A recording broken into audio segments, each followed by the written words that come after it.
Udah mulai ya. Jadi Pak, maju dikit Pak, maju dikit biar kamera tahu. dan teman-teman, saya dan teman-teman diundang atau dipanggil sebagai tersangka ketika menjalankan tugas profesi advokat. Saya membela atau mendampingi klien saya yang bernama Rina Waoli dan anaknya. Kenapa saya dampingi dia? Karena dia korban KDRT, melapor ke Mabes Polri tidak terbukti, berkali-kali melapor, sehingga saya bela dia di pengadilan tinggi sampai ke Mahkamah Agung. Sampai sekarang belum keluar putusan Mahkamah Agung. 2 tahun yang lalu. Sampai sekarang. Kemudian saya bela dia antara lain karena kasus seperti ini.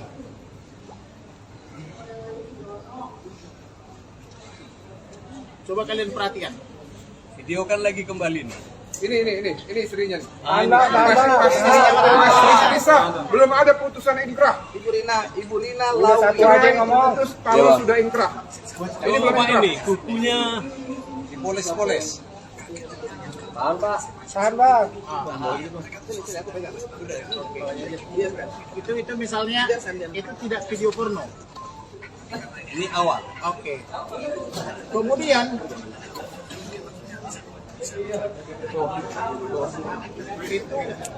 ada wawancara Jaya, saya melakukan wawancara.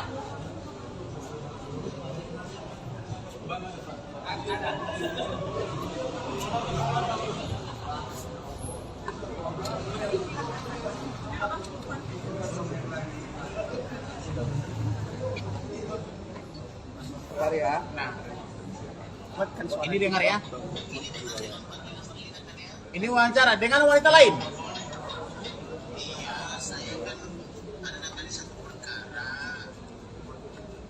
Namanya Lina Marlina. Kalau tadi Teresia Mila Yunita. Teresia Mila Yunita. Kalau ini lain lagi.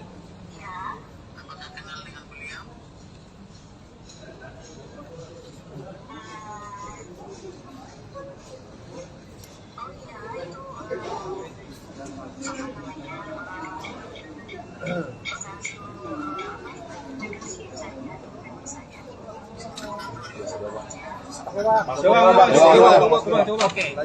Lanjut bang. Kemudian ada juga dengan wanita lain. Main sosor-sosoran dari pintu hotel. Ini dua kamar pintu. Cepat dikit.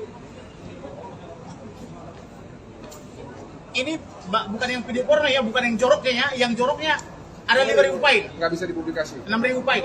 Ini pra ya, pra. Ini perannya nih. Sepatutnya bang. Dikit. Dikit. Di bawah. Iya bang, lanjut bang. Itu nanti ke penyidik aja Bang, tunjukin nih Bang. Buktinya dulu. Ayo Bang. Langsung intinya aja Bang. Intinya apa bang? Iya, nanti itu biar ke penyidik aja Bang. Di sini biar intinya aja apa.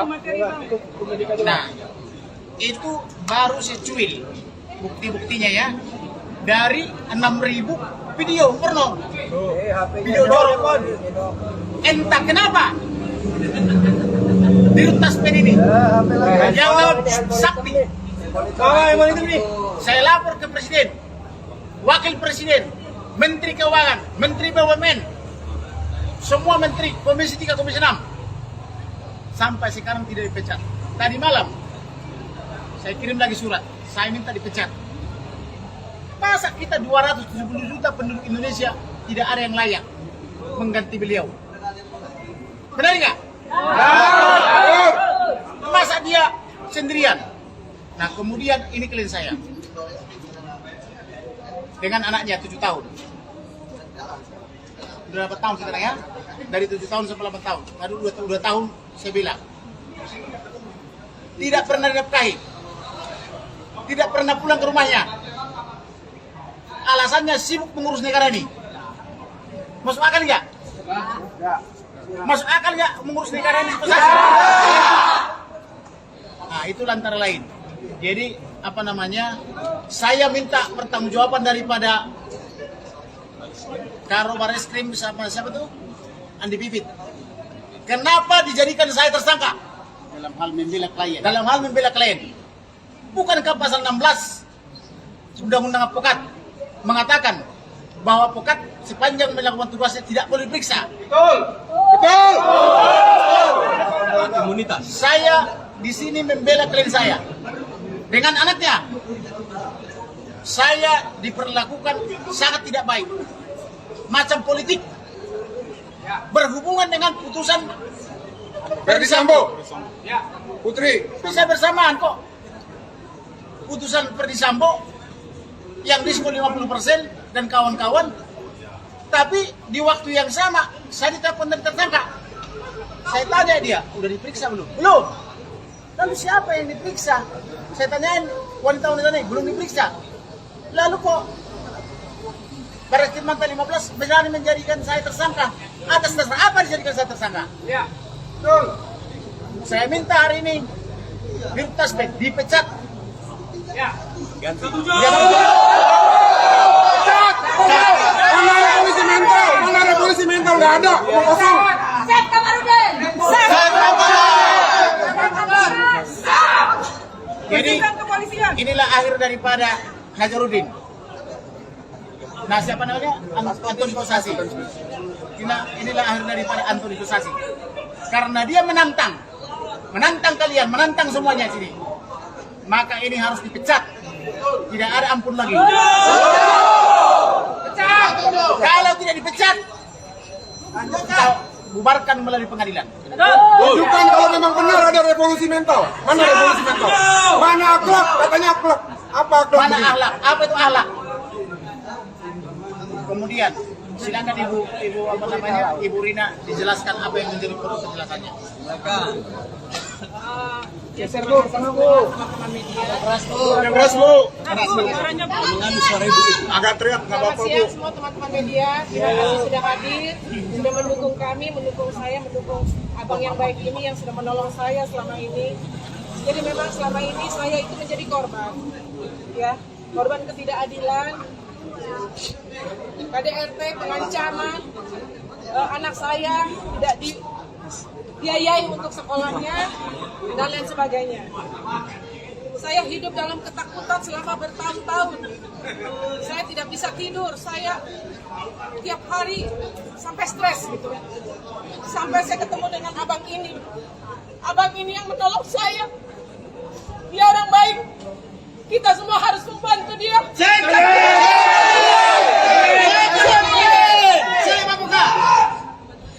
Yang jahat itu suami saya.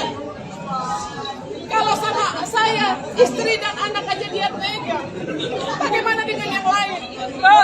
Terus kalau yang bela saya ini dikriminalisasi, kemana lagi perempuan seperti saya mencari pertolongan? Saya sudah pergi polisi di SP3. Saya minta bantuan hukum, beliau jadi tersangka. Bagaimana kalau ada KDRT, perempuan dibunuh, anak-anak dilakukan pelantarkan, diadakan kekerasan? Kemana kita harus pergi? Buktikan revolusi mental.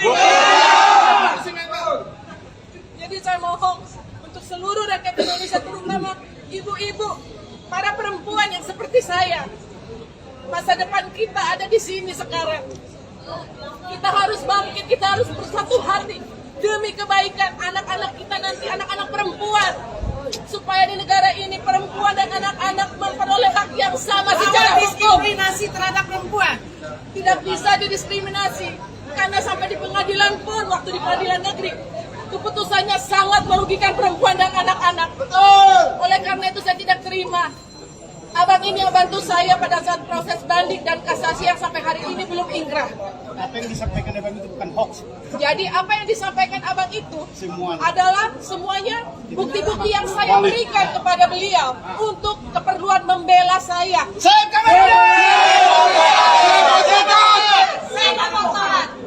Ya, jadi mohon saya minta dengan penuh kerendahan hati, bantulah kami. Bantulah para advokat yang baik hati ini, orang-orang baik yang masih ada di negeri ini. Bantulah kami. Terima kasih.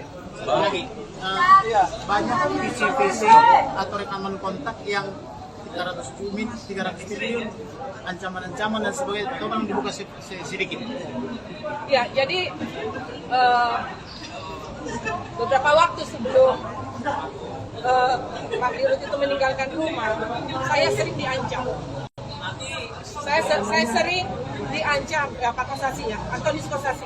Saya sering diancam.